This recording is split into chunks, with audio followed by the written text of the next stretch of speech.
That's correct. Yes. And that's not correct.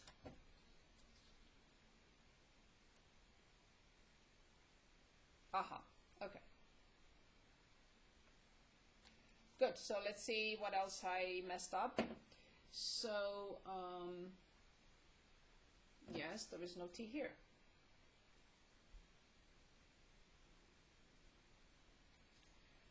Okay. So I brought 2 down. 5,000 times 2, that's correct, and then that's correct, and then that's correct. Negative 1 over 40. Okay. So 5,000, yes, 2, and then it's correct, times negative 1 over 40. Perfect.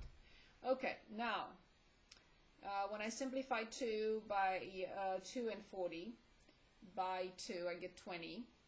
And then 5,000 divided by 20 is 250. Okay, so I don't want to correct this, so I'm going to do this. So I'm wasting time, and I don't like to waste time. Okay, so negative in front, of course. 2 divided by 20 one more time. 2 by 2 and 40 divided by 2 is 20. I simplified 5,000 by 20, and I got 250.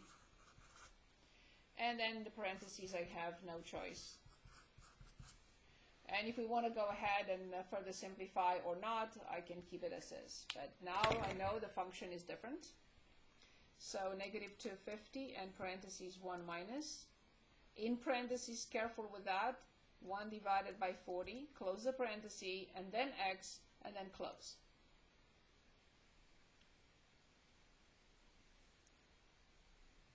Okay, I'm checking again just to make sure. I had 5,000 divided by 20 with minus in front. I did put minus in front, and this is 250. Yep, okay, perfect. Okay, so second in table.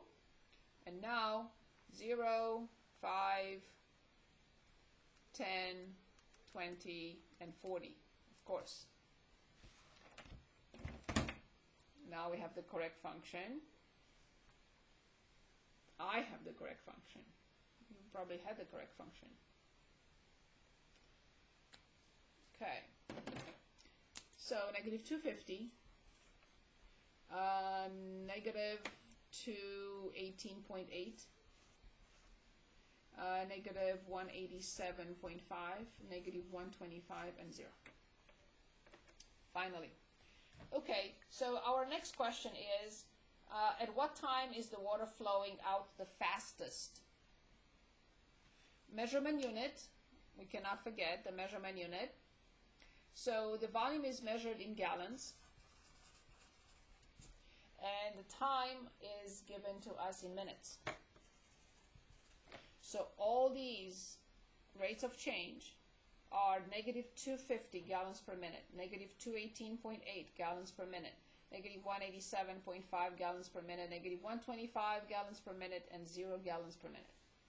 So where is the volume changing the fastest, at the fastest possible rate?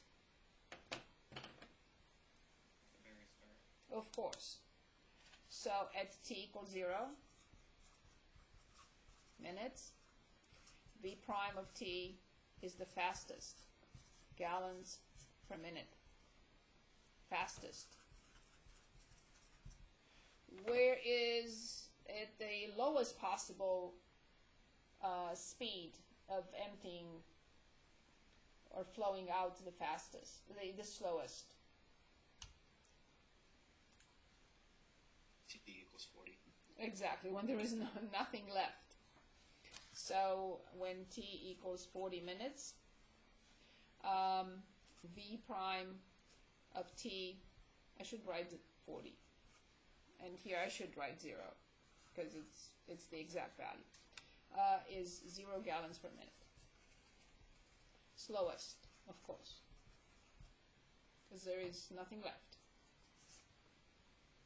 So this was an application in which we, from the get-go, we looked at a function we were asked to find the rate of change of that function in different instances. We could not determine that before determining the derivative correctly and copying the function correctly. Sorry about that, my apologies. And after we determined the correct derivative, that was a piece of cake. We put everything in the graphing calculator, we got all of them. And we were able to answer when was the rate of change the fastest and when was the rate of change the slowest. So obviously, let's say in a bathtub, right? When you remove the plug, then that's the fastest possible rate of change of the volume in the bathtub. But when it's empty, of course, that's the slowest. Any questions? Exactly what I just said. Gotcha. Yeah, exactly what I just said. And of course, you would say that the volume the volume in the tank decreases. That's the reason why this is a negative rate of change, because the volume decreases, not increases. So that would be a negative rate of change. In all cases, it's a must because it's emptying out. Any questions? We still have a lot of work in section 3.7. We do not cover section 3.8, and we have 3.9, which is one of the biggest sections in the course, and we have 3.10. So we have a lot of applications here, a lot more here, and this is a very interesting type of problem about differentials and approximations, linear approximations. But this will take at least the next week and a review. So I'm not sure. I did not look to see when is our test 2, to be honest.